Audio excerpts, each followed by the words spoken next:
There are seasons in life that don't look like progress from the outside. Seasons where you are praying, believing, obeying, and showing up, yet nothing around you seems to be changing. This is the season no one prepares you for. The season where your faith is real, but your answers are quiet. The season where your obedience feels unseen. The season where you are doing the work but not seeing the reward. This is the season called waiting.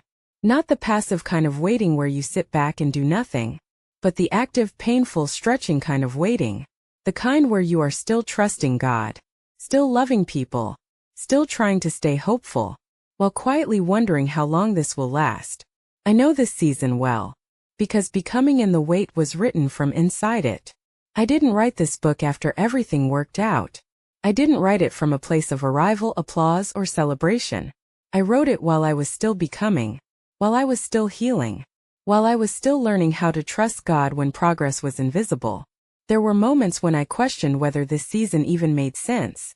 Moments when I asked God why obedience felt heavier than disobedience. Moments when I wondered why doing the right thing didn't lead to immediate peace. Moments when silence felt louder than any answer. And if you're honest, you've had those moments too. Moments where you ask, God, did I miss you? Did I misunderstand the assignment? Why does this feel harder than it should? Why am I still here? Waiting has a way of making you question yourself. Not because you lack faith, but because faith without visible movement stretches the soul. That is why this book exists. Becoming in the Wait was not written to rush you out of your season.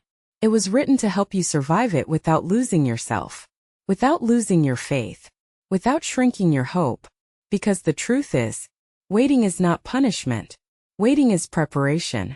But preparation doesn't always feel purposeful when you're inside it. In the waiting season, you are often misunderstood. People assume you're stuck when in reality you're being shaped. They think nothing is happening. But heaven is doing some of its deepest work beneath the surface. Roots are growing. Identity is forming. Character is being refined. Healing is unfolding slowly. Because fast healing doesn't last. The problem is we live in a culture that celebrates speed, visibility, and outcomes. We applaud results. We reward quick wins. We highlight arrival. But God often does His most important work in the unseen spaces. In the quiet places. In the hidden seasons. That's where Becoming in the Wait was born. This book is not a motivational speech wrapped in chapters. It is a companion for the woman who is tired of pretending she's fine. It is written for the woman who loves God but feels emotionally exhausted. For the woman who obeyed, but didn't see immediate fruit. For the woman who is healing quietly while still carrying responsibilities.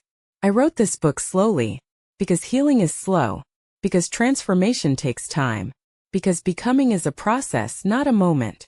In the wait, you lose things. Sometimes you lose relationships. Sometimes you lose momentum. Sometimes you lose confidence. Sometimes you lose versions of yourself that no longer fit the future God is preparing. But you also gain something powerful. If you don't rush through it, you gain discernment. You gain depth. You gain wisdom. You gain intimacy with God that cannot be formed in noisy seasons. The wait strips you of performance. It removes your ability to rely on applause. It teaches you how to trust God without evidence.